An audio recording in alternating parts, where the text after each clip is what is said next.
3 months to raise. It just depends on who they approach and how quickly they can strike a deal. But yeah, we've definitely helped with that. And then it gets a little bit more complicated when it comes to operations, just because there's just different ways to invest in actual operations, right? There are some investors that may not necessarily want to invest in the plant touching side of things, but will invest in the real estate. So they'll purchase the real estate and lease it back to the operator.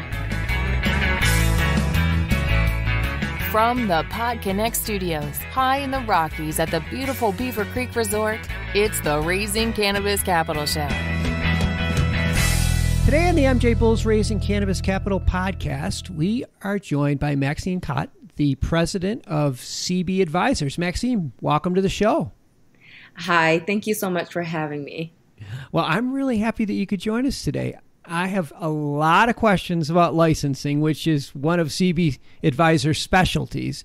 And I thought maybe to get things rolling, we could talk about what states are currently issuing licenses or preparing to issue license, and at what phase or what step of the process they're in.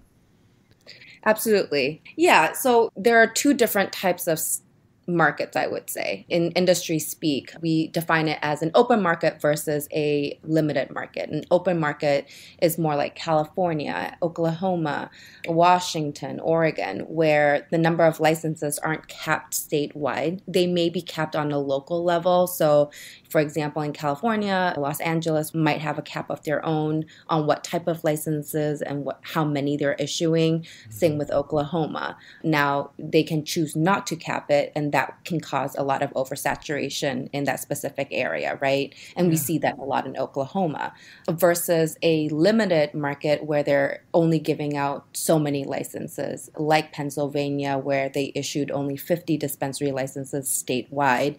Now each licensee is able to open up to 3 dispensaries, but that's still only 150 licenses statewide versus 10,000 in Oklahoma. So those are the two differences. So a lot of the times when I'm speaking to an investor, that is the first thing that they are looking for, is a market with a limited number of licenses that are being issued statewide, because obviously that affects your market share and your return and the revenue you can generate in your business. So right now, there are about 10 states that are accepting applications or will be accepting applications in the near future. California or Oklahoma, they're always going to be accepting applications because they don't have deadlines, because it's always open and it's unlimited.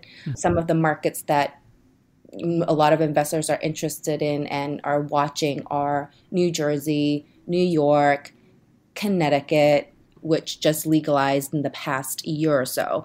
And those are their states that are going to be a little bit more competitive because they tend to limit the number of licenses they issue. Arizona will be accepting applications as well, but only for social equity applicants. So those are the top markets that most individuals are watching right now. Oh, it's quite a few. It's a really good sign. Absolutely. Yeah. It's a complicated topic, licensing, and we don't have time to get into every aspect of it. So I was going to hopefully focus today on the cost and how to fund it. I know each state is different, but just to give people a perspective, approximately how much will people spend to submit a competitive application? For a competitive application, in a market like New Jersey, like New York, Pennsylvania, Ohio, just to name a few where the state is limiting the number of licenses, it depends on the type of license you're pursuing. So for a dispensary, I like to say anywhere from $100,000 to $150,000, pending on real estate. Real estate's probably going to be one of your biggest expense because you have to somewhat secure it prior to the application, and that varies pending on the location and the building size and all of that. And if you're pursuing a manufacturing license, which is sometimes referred to as a processor license, where you're able to create products, so edibles, tinctures, topicals, oils, things like that, I would safely say around 150 to maybe 200,000, because the property you're looking for is sizably bigger than a dispensary location because you need all the equipment and all of that. And for cultivation, I would safely say for a competitive application process where you really want to go all out because you have to, if you're going to stand a chance to win one of these licenses, it could cost you probably up to $250,000. I've seen people spend a lot more. And that's just for the application, folks. If you get the license, then there's a lot of extra expenses on top of that. Give us an idea of how that money will be allocated. So typically for any competitive application process, a lot of the states will mimic each other. So the ingredients of what you need to submit an application that stands a chance in actually winning is the same. And so some of the costs that you'll incur during an application process to submit the application in hopes you get one of these licenses, so it's not guaranteed, there is some risk to this expense, is your attorney. That's going to be your best friend. You need one. So your attorney fees obviously will range. So typically we like our clients to budget anywhere from 10 to 20 grand, just depending on the complication of the partnership agreements. And then if you hire a consultant such as ourselves to help you navigate through the entire application process, to consult on team building, real estate selection, and actually drafting your policies and procedures, which are very important and the meat and potatoes of your application, our fees range anywhere from $50,000 to $150,000. And then your real estate is probably where you'll spend most of your money in terms of your application costs. Depending on how you secure it, it can cost nothing if you own the property by coincidence, or it can range up to $20,000 or even more, depending on what the landlord wants for them to hold the property for you. I've seen some clients get away with $2,500. It just depends on the market. And your application fees. So oftentimes the state will request a non-refundable application fee, and that ranges anywhere from as low as $2,500 to $20,000. Right. Some of which are refundable. A portion of it sometimes is refundable, but at a minimum, you're looking at least $2,000 to $5,000 non-refundable. And this is just for a ticket to the dance. I mean, you're not, you haven't actually got the ticket stamped, but you I love that analogy. Yes. You're right. It's crazy for, like you said, for a chance in the lottery. This is what you have to spend. You guys are, in addition to all the other services, do you help your clients secure their funding or help them raise the money?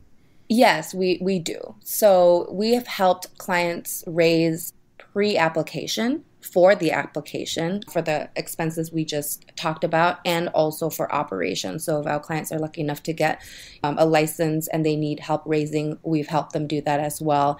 And what we typically do is similar in both fashions. Obviously, the only difference is what you're raising for. So it's easier to raise for the application cost just because it's a smaller amount typically.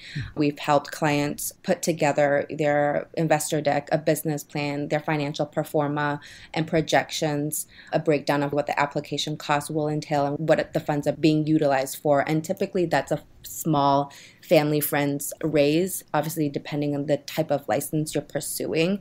So sometimes it can take our clients a week or up to 3 months to raise. It just depends on who they approach and how quickly they can strike a deal.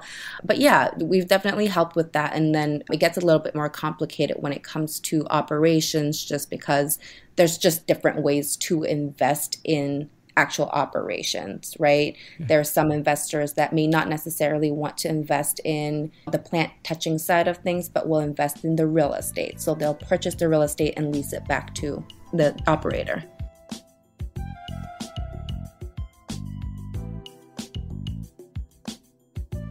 There's no reason to reinvent the wheel. You guys have done it so many times. You understand the process. You can explain it to your clients and help them navigate through this.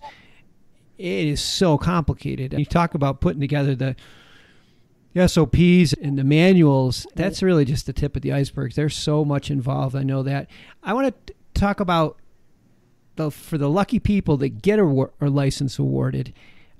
In the past, a lot of those people were just either partnering up with a larger entity immediately, or in some cases they were selling their license like as soon as they got it.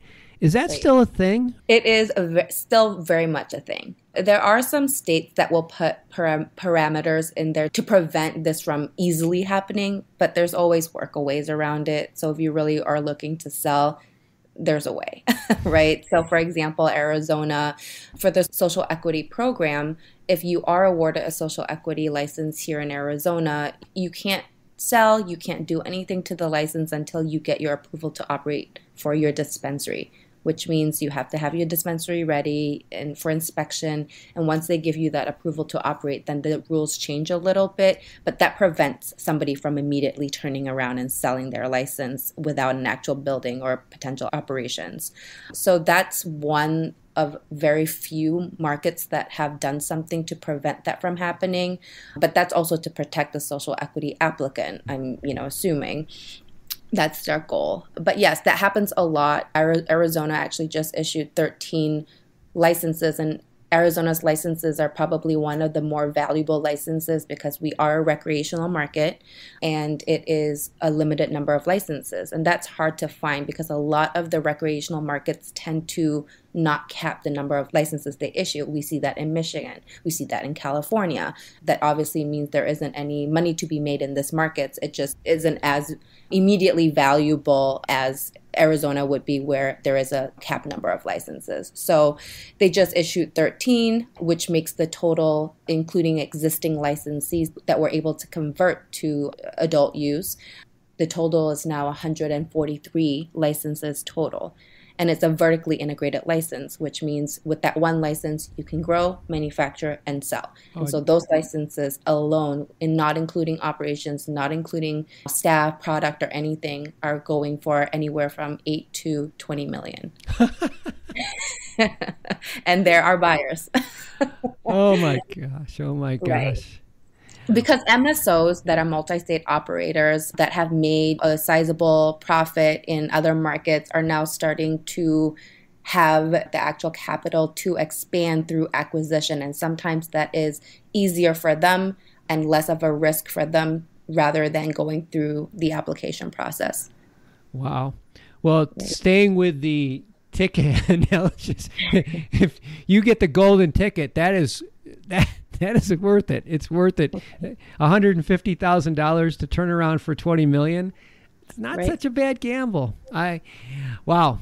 Well, we'll have all of Maxine's info and CB Advisor's information in the show notes. So I think it's a good idea if you're serious about getting into this business or even trying to pursue a license. It's always a good idea to speak with a professional before you jump into it, because this is competitive. It's very competitive, and it helps to have somebody that's been around the block a couple times, which CB Advisors certainly has. Maxine, thanks for being on the show today. Absolutely. Thank you so much for having me. It was a pleasure. You've been really easy to work with. Thank you so much.